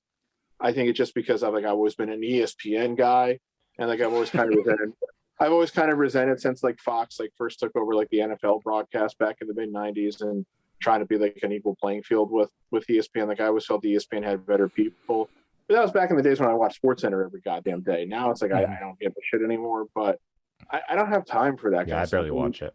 As far as Stephen A, again, like I said, I generally don't care about him because I don't follow him. But I do go to ESPN.com at least once a day to at the very least just check the headlines and see if there's like an interesting story that's like on my feed, the way that they curtail all that shit now. But it seems like whenever I go there anymore and I see some Stephen A. Smith video clip up there, just from like what they like quote him as saying in the clip or like the summary of what he's saying in the clip, it's enough to make me go, huh? Yeah, exactly. That's what I said. I'm not understanding it. Because there was a time that I actually did enjoy Stephen A. Smith and what he said because I was like, oh, this guy's he's given like a really good point of view and the way to look at it. And now it's like, what? He's a big boxing fan too. He's pretty knowledgeable on boxing. Well, another thing I think about it is this. I think the longer you've been on TV in that type of medium, in that type of role, I think the worse you get because you have like you either like develop a shtick, so to speak, or people have like an expectation for what you're going to do and say, and then you just start leaning into that over and over and over and over and over again. So it doesn't really matter so much what you say, but how you say it. And people expect you to say the outrageous thing or make the outrageous comparison or do the stupid sound effects, Berman. I like Chris Berman. I like Chris Berman too. 20 years ago, as time went on, I'm like, you know what? I'm tired of your act. I'm kind of glad that he's not a big featured component anymore. I'm glad he's not on the NFL draft coverage anymore. I know he's back doing highlights, but I don't watch the highlight shows like that anymore. So it's like, I'm kind of glad that, after a while, it's like, you've gone away. Now I just wish Fox would make Joe Buck go away. Yeah, good luck with that one. I'm not a big fan of Joe Buck either. I don't know. I'm indifferent on him. Joe Buck. If I ever met somebody who said they are a fan of Joe Buck, I would just be like, why? He's the who I like? Unenthusiastic sportscaster I've ever heard. You know who I like, and Eagles fans and will not like this, and and that is what it is. But I like Chris Collinsworth. I think he is a really, really good commentator, and he really knows his shit. Like, he studies like his shit. Like, he knows his shit. He does. They interviewed him. They interviewed him and really kind of his wife, and she said he's like got a cave, like not a cave, but like his cave that he goes into when the football season, like before the football season starts, and the whole entire season. He literally lives in there and like just studies film for the upcoming game that he's announcing and all that, and just to watch film on these players and what they do and their tendencies and things like that. So when it comes time for games, like, he knows what these players are going to do, and he can talk about previous games and just all this shit that, I'm like, that's impressive. Like, that's an art form, like, to be able to discipline yourself to be able to do that. Right there. So, you know. And the thing with Collinsworth, I mean, he will say, he still says things that will annoy me from time to time. Yeah. But like you said, I don't know of anybody who really prepares more or better for a game than what he does. He's definitely a little bit in love with the sound of his own voice, which a lot of analysts like that are. True. And he's been doing this for a long time now. But the good thing about him too is that he's changed jobs. Like, he used to just be on HBO. He was on Inside the NFL back in the day with Len Dawson and Nick Bonacani, which was one of my formative sports shows. When like those guys left Inside the NFL, I stopped watching Inside the NFL.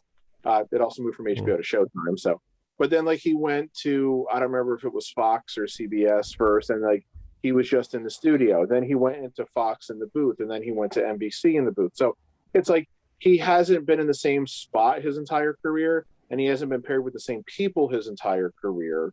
So that also kind of helps to make him not sound overly repetitive or stale, really. I mean, and the thing of it too is like, I was about to say, he's been with Al Michaels for a while now, and I know Al's got to be getting towards the end of his career, and they're probably going to elevate Mike Tirico to that role, which I don't really like, because I don't like Mike Tirico as a play-by-play guy. But it's like, he doesn't sound stale with Al Michaels, because it's impossible to sound stale with Al Michaels, because Al Michaels is simply probably the greatest of all time. So yeah, he's really good. He's really good. I love Al Michaels. I've never heard somebody say that they're tired of listening to Al Michaels. So no. That guy is. I like watching him. That guy's the greatest. So. The only real show I watch on ESPN anymore is or I like to listen to is First Take with Greenberg, and the show he does. And I like listening to the football season when Ryan Clark's on, because I enjoy listening to Ryan Clark. I like him a lot too. That's really the only show I only really care to watch on ESPN, honestly. Greenberg's one of those guys who kind of lost me at some point. I think they really had more to do with the way that the partnership with Golic ended. You know what I mean? Yeah. It kind of seemed like he kicked Golic to the curb, which didn't make a lot of sense to me. But I think it's also because Greenberg's a Jets fan, and if there's one thing that I despise, it's whiny Jets fans. Especially if you've ever listened to to the Fan, the New York sports talk radio, as much as I have. When you're a Yankees and a Giants fan, you have a very low tolerance for whiny Jets and Mets fans. I have a low tolerance for whiny Yankees and Giants fans too, but the Jets and Mets crowd always seems to be a lot worse. Well, it's tough when you don't really win very much, and the other two teams are much more talked about. That's exactly where it comes from. It's one of those like inferiority complex situations. But we're from New York too. Are you the wrong side? Are you really now? The wrong side of New York. It's like the Mets. You were only created because the Dodgers and the Giants hightailed it to California, and the Jets. Well, don't get me started on the Jets. The Jets really should say they're from New Jersey. Let's just say it. An entire franchise that has made that it is only remembered for one fucking game. Yep, Joe Namath. The butt fumble. The what? Oh, Mark Sanchez and the butt fumble. Oh, the butt fumble. Oh, Jesus. Yeah, obviously the answer is really Super Bowl III, but like, the way the franchise has been for the last, several seasons, I think the butt fumble is more indicative of what the franchise really is. So, yeah. But hey, maybe they'll get it right now with Wilson or right Wilson. That's they drafted from BYU. I think so. Yeah, Zach Wilson. Yeah, we'll see. It was only a month ago, and I already can't remember. Well, maybe you'll remember if they actually start winning some games. It'll become relevant. Well, it's baseball season, so I'm all full depth into that anyway. Yeah. So I did not see anything in football that was worth even talking about because all I saw was like one guy signed for like a $38 million contract. So I was like, and there's nothing in football. Right. I mean, I know teams held their mini camps, and I think pretty much everybody's draft picks are there now. So since they changed the rookie contracts deal, you don't get those ridiculous rookie holdouts anymore, which is a good thing. Yeah. Especially when there really was none of that stuff last year because of COVID. So, that sounds good. Of course, the Giants' first-round pick supposedly didn't complete his first camp day because he, turned his ankle or something, but I guess he was out there the next day. But it's like, oh, yeah, great. Guys get hurt right away. Yeah. He was trying to tie his shoe and fell. Well, we signed Justin Fields and, Yeah, he had a weird situation in, the rookie camp a few weeks ago where one of his shoes came off and then he did the rest of the practice only wearing one shoe because he was complaining that the other one wasn't fitting properly or something. So it's been a little bit of a weird start. So I don't know what's going on. Shoe don't fit properly. So did anything exciting happen in baseball recently? I don't think so. I didn't hear anything. Normally I hear something. There's all this Fernando Tatis is on a home run streak right now. He's tearing the shit up. There's He had a grand slam today. There's all this talk. I think we may have mentioned it last week about them cracking down on pitchers using illegal substances. Yeah, we did talk about that. Yeah, whatever. It doesn't seem like it's gone into effect yet, from what I can tell. No, at least not anything specific. But of course, this is another thing that the Yankees are facing because Josh Donaldson and the Twins opened his mouth about Garrett Cole using stuff, or he was like, well, all I know is that Garrett Cole's spin rates went down his last start. It seemed like he got hit a little more. And then when Cole was asked about it, I guess he gave a pretty unconvincing I don't know type of answer or something. It's amazing how these guys will rat each other out so freaking fast. They go, oh well, just to deflect it from themselves. Like, oh, I don't do it, but this guy I heard he does. Well, yeah, and the whole thing is that then the Twins played the Yankees the other day, and Cole was pitching, and everybody's wondering, is he going to throw at Donaldson? Is he going to throw at him? He didn't. He struck him out twice. They didn't throw at him. That's a better in your face strike him out twice. Yeah. So here's the thing from MLB Trade Rumors about this. Within the next few days, baseball will send a memo to teams detailing the existing rules against the use of foreign substances on the baseball and how the league will plan to enforce these rules going forward. The official order is expected to come around next Monday, since according to one league source, it'd be great if we could get it cleaned up before they actually start enforcing the rule. The enforcement has not started yet because all parties involved want to give pitchers time to adjust. And they talk about Trevor Bauer and Garrett Cole have both seen drops in their spin rates, and that's what people think is the higher spin rate, which means the ball is moving more, makes it harder to hit. They say if there's stuff on the ball, it increases the spin rate. And then it says here, according to Ken Rosenthal, Umpires will check starting pitchers at least twice per game and will examine relievers at least once during each contest. A position player will only be checked if umpires believe him to be altering the ball on his pitcher's behalf. Okay, I guess All what right. that means. I guess what that means is like so that the pitcher doesn't get caught. Like, let's say they throw the ball around the infield, the second baseman ends up with it and like slips something on and then tosses it back to the pitcher. I guess I don't know. If the umpire I'm gonna grease your balls for you, buddy. if the umpire finds illicit substances on the pitcher, his equipment will be confiscated and he will be ejected from the game. What is that, They were lube? talking about that. Yeah, they were talking about that in the Cubs-Cardinals game tonight about MLB sending a memo out. Yeah, so it sounds like they've Silliness. got a plan. It sounds like they've got a plan. There really probably isn't more to this story then until the actual enforcement begins, and let's see who gets caught. Yeah, it'll be interesting. Yeah. All right. Do you guys have any? And it will also be interesting to see because offense is kind of down this year, and a lot of people think that's also because they changed the ball, which is not something they can change during the season. Let's see if there's any kind of effect, if like offense maybe starts creeping back up or whatever the case might be. So Could be. So anything pressing that you guys want to talk about, sports or otherwise? not sports related, but did everybody watch Loki? Yeah, of course. I did. I thought it was an interesting did. start. Yes, it was. I was like, ooh, they're in the space-time continuum jail. I'm like, I think that's what that is. I was trying to figure it out. I had an idea. It was almost Doctor Who-ish, just talking about like space time and shit like that. But Yeah. I mean, definitely, obviously,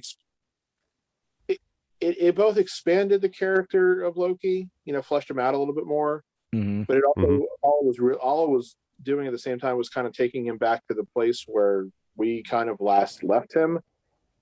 Meaning the Loki that was in the Thor sequels and then that got killed at the beginning of Infinity War and everything, because the Loki that starts in this series is not that Loki, but now it seems like maybe he is.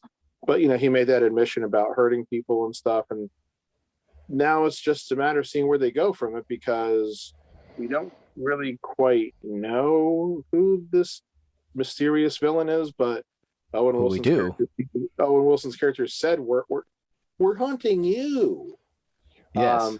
So, like, which time, like, what dimension is he from? Like, is he from, another... Which multiverse is he from? Yeah, which multiverse That's is the he thing. from? Yeah. Yeah, and I guess the other interesting thing then would be to say, like, hey, if this is a... if this is, like, again, like some different dimension Loki, what made that Loki be the way he is? That'll be an interesting He seems more thing. evil and demented. Right, so why? And the other thing too is there's so many questions. So it's kind of like when they're talking about how time is meant to be, and like the time travel from the Avengers was meant to be, and he went off the path. It's kind of like they're explaining, which I already know reading comics, but it's like, if you go off the beaten path, you have all these different, multiverses that, timelines that take effect. But at what point did the timeline get broken or veer off that created this specific Loki? And at what point? So it's like, because where they're at, the time realm, the timekeepers, like where they stay, live, whatever, and there really is no time. So, they could be there for 1,000 years and they may think they're only been alive for 20, stuff like that. So it's kind of like at the other aspect as this is going on. We see at what point this happens and what movie it happens but really what part is it really taking place in at this point? Like what's going on? Yeah, how much time has passed since Loki first got there, even though it's, we're seeing it in one episode and he's like experiencing like a day. Like how many years have passed? Yeah.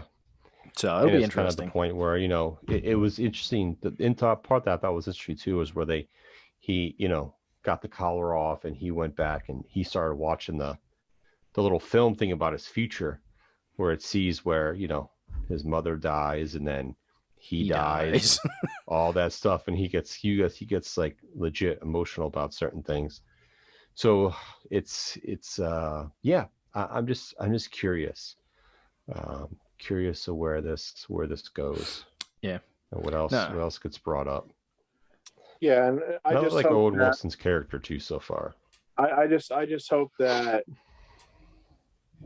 they do a better job of sticking the landing, because I kind of felt that both WandaVision and Captain America or Falcon the Winter Soldier, and it's unfair to compare them because they're totally different, but I felt like both of those series kind of started off with like a bunch of intriguing questions, and that they didn't really quite stick the landing fully for either of them. Yeah. For different reasons, you know, and in different ways. But you know, I just hope that I'm not at the end of this going, oh man, it started off really good, but then the ending kind of sucked. So I just hope we don't have that again. Yeah, it'll be interesting. All right. Well, I think that kind of brings us to our end of our show, unless somebody else has got something else that they want to talk about. No? Sex, drugs, and rock and roll. That's a whole nother episode. We don't have that much time. Especially about the sex and the rock and roll. I don't know too much about the drugs, okay? Hey, the other day was the 25th anniversary of Kevin Nash showing up on Nitro. Yeah, I don't really care. I'm just saying. I mean, it's like it's just kind of hard to contemplate that that's been 25 for that years. Is a long. It doesn't. I mean, it does feel like a long time ago, but it doesn't feel like 25 years ago. I know. How old are we now? No, it doesn't. I mean, yeah, it's more than half our lifetimes ago. So. Yeah. All right. Well, since we have nothing else that's pressing that we want to talk about, that does bring us to the end of our show. And we just want to thank everybody for tuning in wherever you're catching this. We greatly appreciate you watching, listening. Share it with a friend. Tell somebody about it. We'd appreciate it. If you catch it on YouTube, you know, hit that like button, subscribe, get those notifications turned on. You know, you're catching it on Apple iTunes, or I should say Apple Podcast, you know, give us a rating. That'll just help us have more people find us, because that's all we're trying to do is just entertain people with the ridiculousness that we talk about. So as always, we're going to say good morning, good afternoon, good night, and we'll catch you on the next episode.